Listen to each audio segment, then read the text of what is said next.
नमस्कार दोस्तों, जैसे कि मैंने आप लोगों को कल सोयाबीन की खेती के बारे में बता रहे थे। आज आप लोगों को हम मूंगफली की खेती के बारे में बताएंगे।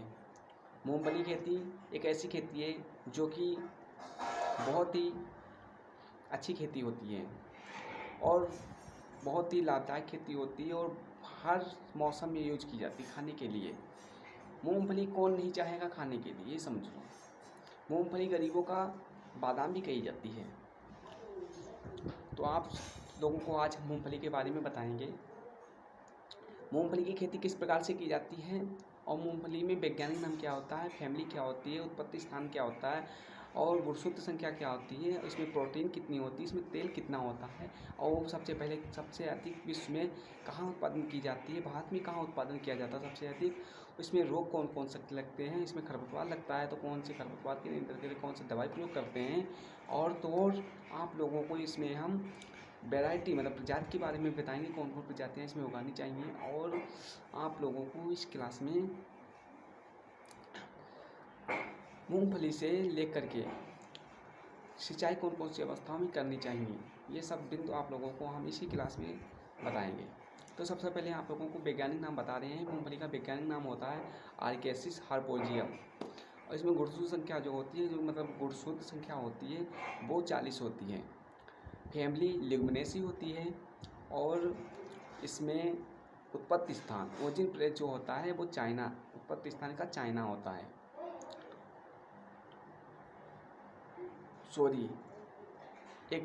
इसका मूंगफली का जो उत्पत्ति स्थान होता है वो कि ब्राज़ील होता है, चाइना नहीं होता, ब्राज़ील होता है इसका उत्पत्ति स्थान मूंगफली का। मूंगफली में तेल की मात्रा जो होती है 45 से 55 होती है। 45 से 55 होती है मूंगफली में तेल की मात्रा। प्रोटीन की मात्रा होती है 25%। किसी किताबों में 26% भी होता है, तो यहाँ 25 से 26 मान लीजिए आप लोग। फिर मूंगफली ग्राउंड नट के नाम से भी जानी जाती है। मूंगफली गरीबों के बादाम के नाम से भी मूंगफली जानी जाती है, जो कि हमने कहा था अभी कि आप लोग विश्व में सबसे ज़्यादा मूंगफली किस देश में उत्पादन की जाती है, तो सबसे ज़्यादा विश्व में उत्पादन करने वाला देश जो है कि मूंगफली का वो है चीन, मतलब चाइना। भारत में अगर यहाँ बात कर लें कि सबसे ज़्यादा उत्पादन कहाँ पे होता है, तो कर्नाटक में होता है। सबसे अधिक भारत में कर्नाटक में मूंगफली का उत्पादन अधिक होता है। मूंगफली क्या कहते हैं? फिर मूंगफली स्वपरागित पौधा होता है, स्वयं द्वारा अपने आप से परागित हो जाता है। उसके जो नर मादा भाग होते हैं पौधे वो सब प्रभावित हो जाता है। मूंगफली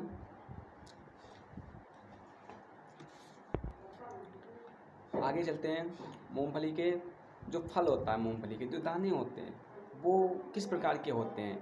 लोमेटियम के प्रकार के होते हैं, मतलब लोमेटियम प्रकार के इसके दाने जो होते हैं, फल होता है वो लोमेटियम प्रकार का होता है। सिंचाई की अवस्था मैंने बात की थी कि सिंचाई की अवस्था किस किस समय सिंचाई करनी चाहिए। तो सबसे पहले पुष्पावस्था जो होती है उसमें सिंचाई करनी चाहिए, तो उसकी अधिकालीन अवस्था में करनी चाहिए। फिर फली बनती है उस समय सिंचाई करनी चाहिए। इसकी फली बनने के लिए जब फली बनना चालू हो जाती है तो सिंचाई करना वेरी इंपॉर्टेंट होगा, क्योंकि इस समय जब सिंचाई करोगे तो जब फली बनना चालू हो जाएगी तो उसमें सिंचाई में जल की मात्रा अधिक होगी, तो उसमें अच्छी प्रकार से फली फूल के आते जाती है।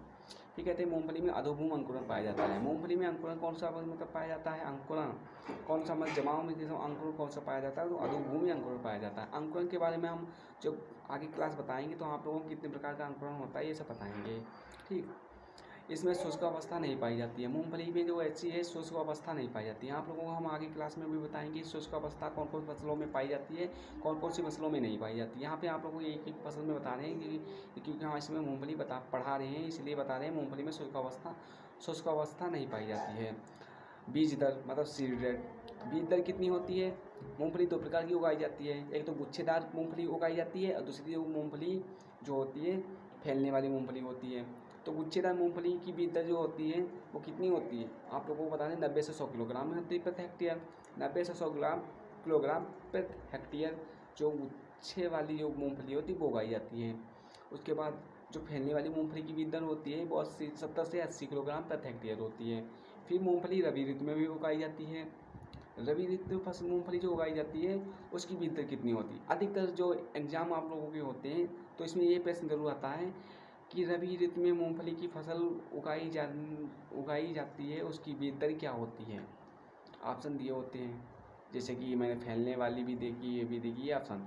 लेकिन रबी ऋतु में जो मूंगफली उगाई जाती है उसकी बीज दर जो अलग होती है, वो कहते हैं 100 से 120 किलोग्राम प्रति हेक्टेयर होती है। इसे याद रखना, क्योंकि हर प्रश्न में, हर एग्जाम में अधिकतर पूछा जाता है। आगे चल के आप लोगों को बताते हैं कि बुवाई का समय। अगर बुवाई का समय करते हैं, इसकी बात करते हैं, बुवाई के समय किस समय बुवाई मूंगफली की जाती है, तो कहते हैं 20 जून से 15 जुलाई तक इसकी बुवाई करते हैं। अधिकतर करते हैं तो अभी से जुलाई भर करते रहते हैं, आखिरी जुलाई 30 जुलाई तक। लेकिन जो वैज्ञानिक विधि से अगर करते हैं तो 15 जून से और 20 जुलाई तक कर देना चाहिए। रबी ऋतु में जो बुवाई करते हैं वो कब करते हैं, तो कहते हैं अक्टूबर माह से चालू, 1 अक्टूबर से लेकर के लास्ट नवंबर तक इसकी बुवाई कर देनी चाहिए।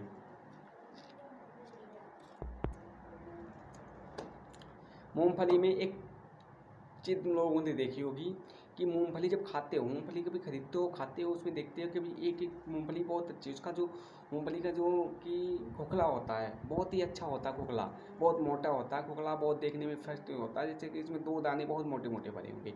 लेकिन उसे जब फोड़ते हो खाते हो तो उसमें देखते हो मूँगफली में दाने ही नहीं होते हैं, कभी कभी होते हैं तो बहुत छोटे मूँगफली में दाने होते हैं।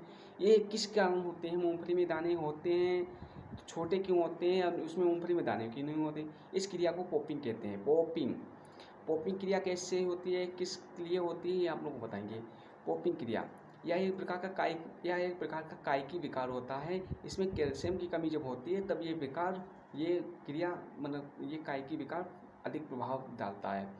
मूंगफली में यह दाना छोटा कर देता है, मतलब जब कैल्शियम की कमी हो जाती है तो कायिकी विकार जो होता है उसमें फैल जाता है और मूंगफली में दाना छोटा कर देता है, या तो फिर दाना नहीं होता है उसमें। मूंगफली में जो खोखला होता है बड़ा ही रहता है, लेकिन मूंगफली में दाना होता है या नहीं होता है, दो मस्त में हो जाता है। अधिकतर दाना छोटा ही होता है, नहीं के बराबर कुछ होते हैं, नहीं होता, नहीं तो दाना छोटा हो जाता है बहुत ज़्यादा।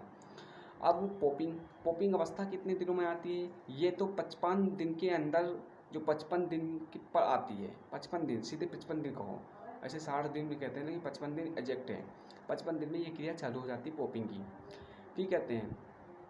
वैरायटी के बारे में आप लोगों को बात किया, प्रजातियों के बारे में आप लोगों से बताया था कि प्रजातियाँ, तो गुच्छेदार के लिए प्रजातियाँ कौन कौन सी होनी चाहिए, वो तो कहते हैं ज्योति नंबर 1 जो प्रजाति है, जो ज्योति प्रजाति, वो गुच्छेदार में ज्योति प्रजाति आ जाती है। अर्ली रतन आ जाती है, चंद्रा आ जाती है, कैसल आ जाती है, टाइप 32 आ जाती है, टाइप 64 आ जाती है। ये फैलने वाली नहीं, गुच्छेदार वाली प्रजातियाँ होती हैं। फैलने वाली जो वैरायटी होती है उसकी कौन कौन सी प्रजातियाँ होती हैं, तो टाइप 25, टाइप 28 और विक्रम चित्रा, विक्रम विजय और पंजाब नंबर 1, ये प्रजातियाँ जो होती फैलने वाली में से होती हैं। रोग कौन कौन से लगते हैं, मैंने रोग के बारे में आपसे कहा था कि रोग के बारे में बताएंगे, तो रोग कौन कौन से लगते हैं इसमें ये भी बता देते हैं। इसमें जो टिक्का रोग होता है वो मूंगफली में लगता है, वेरी इंपॉर्टेंट, टिक्का रोग मूंगफली में बहुत ही अधिकतर लगता है। फिर कहते हैं रोसेट रोग जो होता है वो भी मूंगफली में अधिकतर लगता है। फिर कहते हैं वाइट रोग, वाइट ग्वाल, ये भी रोग मूंगफली में लगता है। उपज, मूंगफली में उपज कितने प्रतिशत होती है, तो फैलने वाली जो मूंगफली होती है उसमें उपज जो होती है तो उसमें 20 से 25 कुंटल प्रति हेक्टेयर आ जाती है। मतलब फैलने वाली जो मूंगफली होती है, प्रजाति होती है, उसमें 20 से 25 कुंटल प्रति हेक्टेयर प्रजाति में इसमें उपज आ जाती है, एल्ड आती है। और जो गुच्छेदार में होती है वो कि 25 आ जाती है, खाली 25 कुंटल समझ लो। यही आप लोगों की क्लास समाप्त करते हुए हम आगे आप लोगों को क्लास जो बताएंगे बरसीम की खेती के बारे में बताएंगे। आज के लिए जय किसान जय जवान।